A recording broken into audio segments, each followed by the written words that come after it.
Assalamualaikum warahmatullahi wabarakatuh, Bapak Ibu. Selamat sore. Berjumpa dengan saya, Dr. Supriyono, MED. Pada sore ini, saya akan menemani Bapak Ibu sekalian untuk membahas tentang penelitian kualitatif secara ringkas sebagai brief introduction. Dan saya yakin Bapak Ibu sekalian sudah memahami tentang penelitian kualitatif dan sudah melakukan penelitian kualitatif. Sebab itu kita sharing bersama. Mari kita mulai, kita akan share dulu screen-nya. Baiklah, Bapak Ibu sekalian, mari kita mulai pembahasan kita penelitian kualitatif sebagai brief introduction bersama saya, Dr. Supriyono. Bapak Ibu, ada 6 hal yang akan kita bahas pada sore hari ini. Yang pertama adalah hakikat penelitian kualitatif, jenis penelitian kualitatif, subjek, situs, fenomena, dan kasus penelitian, rumusan masalah, tujuan penelitian, manfaat penelitian. Yang kelima adalah sumber data, pengumpulan data, analisis data, dan keabsahan data. Yang keenam adalah prosedur penelitian kualitatif. Bapak Ibu pasti sudah memahami bahwa penelitian kualitatif tidak sama dengan penelitian kuantitatif karena penelitian kualitatif tidak berkenaan dengan data yang berupa angka atau numerik yang kemudian nanti kita analisis dengan statistik, analisis statistik yang kita gunakan untuk menguji hipotesis lalu kemudian kita menggeneralisasikan hasilnya kepada satu populasi yang lebih luas. Ya. Penelitian kualitatif itu adalah penelitian yang berkenaan dengan non-statistical data yang berupa fenomena. Ya. Ciri khasnya adalah fenomena. Ini adalah penelitian yang mengungkap dan memaknai fenomena, peristiwa, aktivitas sosial, sikap, kepercayaan, persepsi, pemikiran, kata-kata, perilaku, fakta-fakta yang tampak adat istiadat, budaya, dan fenomena-fenomena yang lainnya sejenisnya. Oleh sebab itu, karakteristiknya adalah fenomenologis dan fenomena alami, dan latarnya juga latar yang alami, natural setting, tidak kita buat-buat, dan lingkungannya juga lingkungan alamiah, naturalistik, dan sifatnya deskriptif, eksploratif, interpretatif, dan tentu kita sebagai peneliti adalah sebagai instrumen utama, dan fokus utamanya itu lebih kepada proses, tapi bukan hasil. Tapi tentu kita akan menghasilkan, ya, hari kita menghasilkan apa yang kita sebut dengan proposisi atau teori substantif. Dan ada 2 hal yang juga di sini penting ya, biasa disampaikan oleh para ahli, yaitu adalah kita menggunakan dua pola pikir panel dan analisis induktif. Lebih banyak kita menggunakan analisis induktif. Ya. Dan makna itu adalah hal yang sangat esensial dalam pengungkapan makna dalam penelitian kualitatif itu hal yang sangat penting dan esensial. Desainnya fleksibel dan berkembang, ya, seperti halnya disampaikan oleh Prof. Siti kemarin ya, desainnya fleksibel dan berkembang, lalu kemudian fokus pada perspektif subjek penelitian. Kita menghindari pemikiran atau persepsi dari peneliti memasuk dalam penelitian sehingga nanti datanya kurang absah, tidak absah bahkan. Ya. Dan penafsirannya tentu ada 2 hal, yaitu penafsiran perspektif etik dan perspektif emik. Ya. Dalam konteks perspektif etik itu adalah outsider perspektif, di mana dalam outsider perspektif itu harus betul-betul objektif di situ adalah sebagai triangulasinya dan bukan daripada perspektif kita sendiri yang masuk di dalamnya. Kita secara murni kita mengungkapkan fenomena itu dan menginterpretasi berdasarkan fenomena, berdasarkan kriteria interpretasi kita, bukan berdasarkan persepsi kita, gitu ya. Dan perspektif emik itu adalah perspektif dalam konteks diri daripada responden itu sendiri. Ya. Tentu dalam semua kata-kata emik daripada responden itu tidak menjadi fokus daripada penelitian kita tentu ya, karena banyak hal juga ketika kita wawancara itu ada hal yang kurang bermakna, dan oleh sebab itu kemudian hari di dalam analisis data itu kita menggunakan analisis data interaktif, yaitu dengan adanya proses kondensasi atau kalau yang dulu disebut dengan reduksi ya. Nah, ini tadi yang saya sampaikan, pendekatan panel itu kita memulai dari generic ke general research questions, lalu kemudian kita kumpulkan data, lalu kemudian kita persempit narrow our questions ya, lalu kemudian kumpulkan lagi narrow our questions lagi, terus kita dapat kesimpulannya. Nah, sebaliknya dalam pendekatan induktif itu kita lebih menggunakan mulai dari specific questions, lalu kemudian kita kumpul datanya, lalu kemudian kita bertanya ya lebih luas lagi, lalu kumpulkan datanya, lalu kita ambil kesimpulan. Dalam hal ini adalah konteks di dalam questioning dan taking di conclusion gitu ya. Nah, karena penilaian kualitatif ini sifatnya natural, alami, dan juga berbasis dari lapangan ya, dan berbasis fenomena, maka diharapkan agar kita tidak kemudian going native ya, going native itu menjadi terbelenggu di lapangan terus begitu. Sebab itu dalam konteks penilaian kualitatif bisa saja kita merumuskan masalah itu sekaligus sebagai rumusan fokus, itu yang biasa saya lakukan juga gitu ya, untuk supaya kita lebih enak, lebih nyaman, lebih terbuka. Nah, di dalam penelitian kualitatif tentu ada satu proses pengembangan proposisi. Dalam prosesnya itu sendiri, kita sering juga mendapatkan adanya pola-pola pattern-pattern antara variabel yang kita temukan dan kita ungkap, sehingga itu juga bisa ya kita kembangkan sebagai model substantif. Nah, inilah kita harapkan bahwa kita bisa menumbuhkan teori-teori substantif dari ilmuwan kita yang nanti kemudian berkontribusi terhadap pengembangan ilmu pengetahuan dan teknologi, dan selain itu secara praksis itu bisa kemudian juga berkontribusi ya terhadap pengembangan kualitas fokus yang kita kembangkan. Ya, ini saya juga mengajak Bapak Ibu sekalian untuk diskusi tentang jenis penelitian kualitatif yang di sini saya fokuskan hanya 6 saja, dan dalam konteks ini karena ini dalam istilah-istilahnya juga bisa masuk dalam istilah-istilah aksiologi ya kan, juga bisa disebutkan sebagai pendekatan. Beberapa teman-teman kita yang juga kemarin juga berdiskusi tentang itu. Nah, oleh sebab itu saya mengatakan di jenis supaya nanti kita di dalam memilih mana yang sebenarnya kita fokuskan itu kita bisa leluasa, dan juga sesungguhnya kita untuk peristilahan dan juga apa yang kita ungkapkan itu tidak masalah asalkan kita bisa memberikan justifikasi secara teori yang bisa diterima gitu ya secara saintifik ya.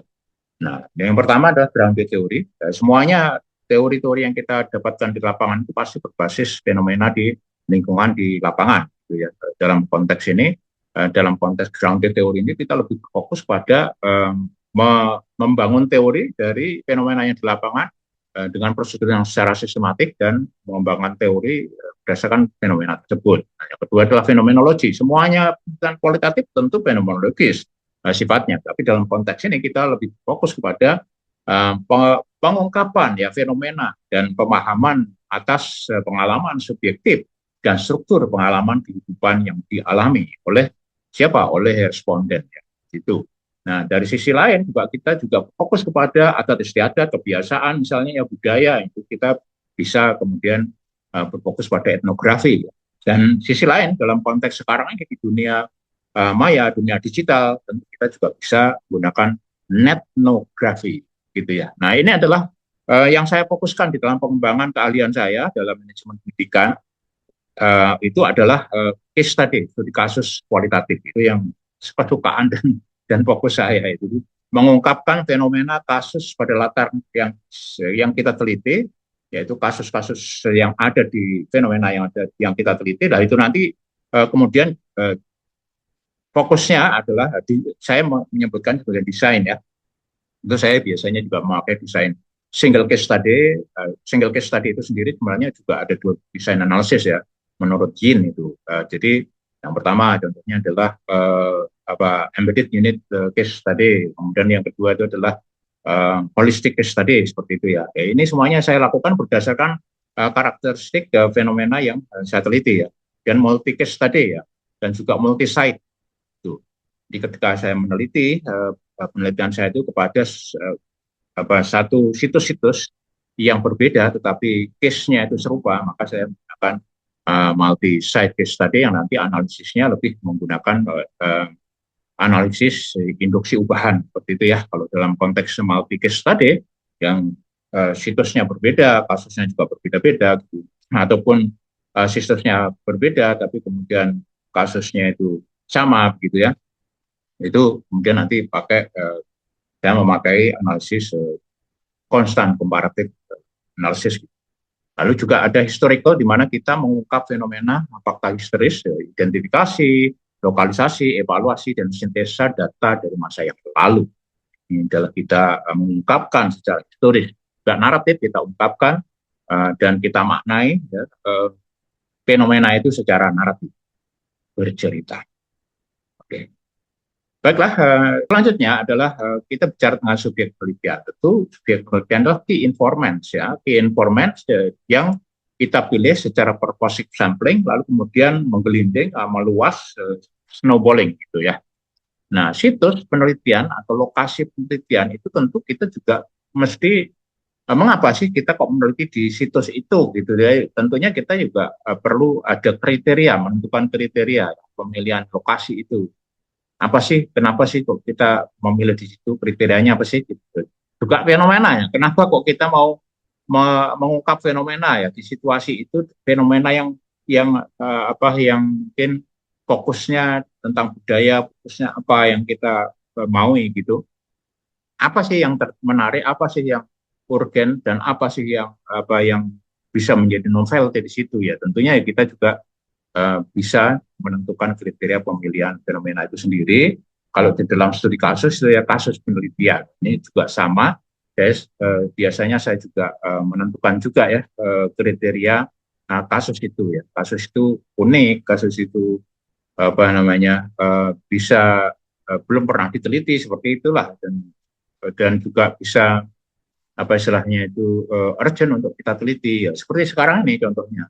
Guru-guru mengatakan bahwa kita nggak ada supervisi nih sekarang di PMM ini, tapi ternyata ketika saya juga terus di lapangan, proses supervisi itu ada, tapi nama supervisi tidak ada. Yang ada adalah monep, praktek baik guru dan kinerja guru, seperti itulah. Contoh-contohnya kayak gitulah. Baiklah, dalam konteks rumusan masalah dan tujuan penelitian ya. Tadi saya mengatakan rumusan masalah itu bisa kita kemudian susun sebagai rumusan fokus penelitian. Karena apa? Dalam konteks fokus penelitian itu kita sudah mengerti bahwa ini nanti tidak blunder bagi kita di lapangan itu. Walaupun nanti fenomenanya akan terus berubah, desain kita juga berubah dan akan berkembang, tapi fokusnya itu tetap kita bisa fokus tentang apa yang akan kita ungkap gitu ya. Jadi tidak kemana-mana gitu. Jadi rumusan masalah itu sekaligus sebaiknya juga menjadi sekaligus lah disebutkan sebagai fokus penelitian, dan tentu ini berupa pertanyaan dan dihindari pertanyaan apa gitu, kita hindari lebih pada pertanyaan bagaimana dan mengapa. Dan sisi lain juga nanti dalam mengungkap itu tentu kita punya tujuan dalam penelitiannya, yaitu kita mengungkapkan atau mendeskripsikan atau memaparkan ya, itu dengan tentang apa yang kita pertanyakan di dalam fokus masalah atau rumusan masalah tersebut ya. Tentu kalau dalam tujuan penelitian itu berupa pernyataan ya, contohnya ini bagaimanakah peningkatan kinerja guru melalui pembinaan proses monep dalam sistem kinerja platform Merdeka Mengajar. Nah, ini adalah fokus masalahnya yang pertama, lalu kemudian atau rumusan masalah yang pertama, lalu kemudian tujuan penelitiannya adalah memaparkan peningkatan kinerja guru melalui pembinaan proses monep dalam sistem kinerja platform Merdeka Mengajar. Oke, lalu kemudian sumber data. Bagaimana sih kita mengkoleksi data? Siapa saja sumbernya? Ya tentu sumbernya adalah key informan itu sendiri ya, manusia. Key informan tadi yang kita kemudian pilih secara purposive dan dengan teknik snowballing itu. Tentu di dalam konteks pengumpulan data itu, kemarin ada beberapa diskusi apakah harus ada instrumen. Saya tetap menggunakan instrumen, yaitu saya menggunakan dulu, saya tulis dulu protokol penelitian, konsep penelitian dan protokol penelitiannya, tetapi itu tentu tidak rigid ya. Protokol penelitian diantaranya juga tentang field notes-nya saya siapkan berdasarkan fokusnya, sehingga nanti saya tidak kesulitan di lapangan untuk merekod gitu ya. Lalu perencanaan in-depth interview, probing tentu akan terjadi di lapangan nanti kalau orang tidak bisa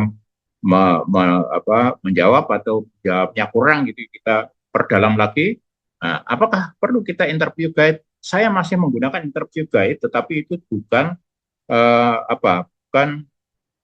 menggait saya untuk pertanyaan harus begitu, tidak. Tapi itulah poin-poin utama sesuai dengan fokusnya sehingga saya bertanya itu tidak lupa gitu yang saya harus tanyakan. Tentu di dalam interview itu kita bikin recording, kita pakai interview transcription gitu ya.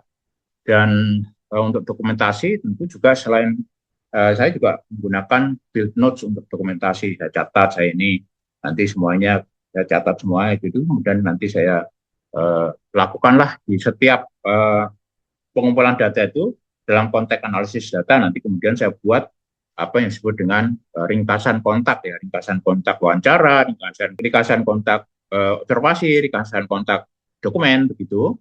Dan tentu di dalam analisis itu sendiri saya juga menggunakan beberapa matriks ya, karena saya sering menggunakan analisis apa MDAP ya, apa manual data analysis procedures. Nah, kalau teman-teman pakai NVivo software itu ya monggo silahkan, itu semuanya adalah kewenangan daripada teman-teman sendiri. Tentu di dalam proses analisis data itu juga kita bisa menggunakan coding ya, kita bikin coding lalu kita analisis lah dengan pola analisis induksi ubahan. Kalau itu biasanya kalau dalam grounded theory itu kita bisa melakukan analisis induksi ubahan dari apa yang kita temukan, kita induksikan lagi, kita ubah lagi gitu. Nah, dalam hal studi kasus seperti begitu. Kalau multi situs gitu, dari situs pertama hasilnya apa, kemudian saya teliti lagi situs kedua, lalu kemudian kita induksikan, oh hasilnya begini, kita ubah lagi ke situs berikutnya begitu. Nah, di sisi lain kalau analisis komparatif konstan itu lebih konstan ya. Semua kasus kita teliti atau situs kita teliti semua, baru kita comparekan. Ini akan menemukan persamaan dan perbedaannya dan fenomenanya seperti apa, bisa kita kemudian ungkapkan, bisa kita maknai gitu ya. Lalu kemudian jangan lupa kita harus selalu mengukur keabsahan data. Apakah keabsahan data itu harus selalu diukur ya, seperti halnya di kuantitatif ya, data kita harus absah. Jangan sampai kualitatif itu menurut pikiran kita, nggak boleh ya. Jadi data kita harus absah. Apa saja keabsahan data yang harus kita ukur? Yang pertama, kredibilitas data. Kredibilitas data itu bisa kita bisa lakukan dengan cara kita memperpanjang ya. Jadi kehadiran kita di lapangan kita perpanjang, kita observasi dengan persisten dan konsisten, kita triangulasi sumber data dan triangulasi metode pengumpulan data, boleh ya, triangulasi antar orang yang diinterview, triangulasi antara hasil interview dan hasil observasi maupun hasil dokumen begitu. Juga peer debriefing, diskusi sama teman seperti disampaikan Ibu Prof Siti kemarin, juga referential adequacy. Jadi masih tepat ya referensi yang kita gunakan. Lalu kemudian kita juga bisa menganalisis kasus negatif supaya nanti kita tidak bias gitu. Itu juga member check itu juga boleh. Nah, yang kedua adalah dependabilitas. Dependabilitas itu penting bagi kita. Kalau ini kan istilahnya kan kredibilitas data itu ya seperti validitas ya, internal validity, external validity gitu. Dependabilitasnya tentu kita bisa menggunakan kita ini loh, seperti yang disampaikan Bu Ayu kemarin ya, kita melakukan refleksi berulang-ulang gitu, diri kita sendiri melakukan review berulang-ulang. Jadi kita juga bisa meminta orang lain untuk audit trail gitu. Nah, konfirmabilitas itu juga penting, itu supaya itu ada konfirmabilitasnya, bisa dikonfirm gitu ya. Kita bisa melakukan audit konfirmabilitas, kita melakukan jurnal refleksi ya seperti yang disampaikan Bu Ayu kemarin, lalu juga kita melakukan triangulasi ya. Itu bisa. Nah, yang terakhir itu transferabilitas, di mana hasil penelitian kita bisa digunakan oleh orang lain atau diteliti lagi. Sebab itu, kemudian kita gunakanlah deskripsi atau pemaparan yang padat, pemaparan yang jelas gitu ya. Lalu kemudian juga bisa kita meminta reader, pembaca. Nah, itu jadi triangulasi tadi saya sudah katakan, ada triangulasi sumber data dan triangulasi metode pengumpulan data. Oke. Nah, bagaimana sebenarnya prosedurnya penelitian kualitatif? Tentu seperti kita tentu melakukan studi pendahuluan dan tentu kita juga dalam hal seperti ini kita melakukan perencanaan, walaupun perencanaan itu nanti berubah ya, tidak apa-apa. Nah, kita menyusun konsep dan protokol penelitian. Tadi termasuk instrumen-instrumen yang saya maksud, dan instrumennya bukan berarti kemudian harus divalidasi, diteskan, enggak. Tapi itu bisa juga kita menentukan kriteria kasus dan fokus fenomena penelitian. menyusun latar belakang, menentukan state of the arts-nya, urgensinya, dan novelty-nya. Kita rumuskan masalah yang kemudian kita gunakan untuk fokus penelitian, dan kemudian kita rumuskan tujuan penelitian, kita tentukan manfaat dan signifikansi penelitian, baik manfaat teoritis maupun manfaat praksis, dan kita paparkan definisi istilah. Dalam konteks seperti ini, untuk kajian teori bisa juga kita kaji pada situasi tersebut. Kalau di dalam proposal atau laporan, jadi ditaruh sekaligus di bab satu gitu ya. Tapi itu tergantung lah. Itu yang penting ada kajian teori, dan itu adalah akan berguna nanti ketika kita melakukan pembahasan di akhir penelitian kita. Nah, kita tentukan metodologinya, pendekatan dan desainnya, pendekatan kualitatif tentunya ya. Desainnya tadi yang jenis mana yang kita pakai, kerangka dan prosedur penelitiannya kita buat supaya kita nggak loss gitu kan. Lokasi penelitiannya jelas, subjek penelitiannya jelas, kita pengumpulan datanya juga jelas, tekniknya, instrumennya, analisis datanya juga jelas, keabsahan data, kepastian atau keabsahan data juga jelas, dan tentu kita sebagai peneliti itu harus hadir, jadi diungkapkan kehadiran peneliti, ya. Dan berikutnya kita paparkan setelah kita lakukan pengumpulan data, analisis data, kita paparkan datanya, kita analisis datanya, kita paparkan temuannya, lalu kemudian kita maknai temuan tersebut, dan kita bangun proposisi. Tentu dalam konteks prosesnya, ketika kita mendapatkan pola-polanya, pattern-patternnya, kita bangunlah dan desainlah model substantifnya, dan kita diskusikan dengan penelitian terdahulu dan teori-teori yang relevan. Dan kita tariklah kesimpulan, kita buat kesimpulan, dan kita berikan rekomendasi untuk bisa kemudian berkontribusi terhadap manfaat teoritis maupun manfaat praksis. Demikianlah paparan saya, dan kita diskusikan di dalam forum diskusi setelah ini. Terima kasih. Be the best you can be. Wassalamualaikum warahmatullahi wabarakatuh.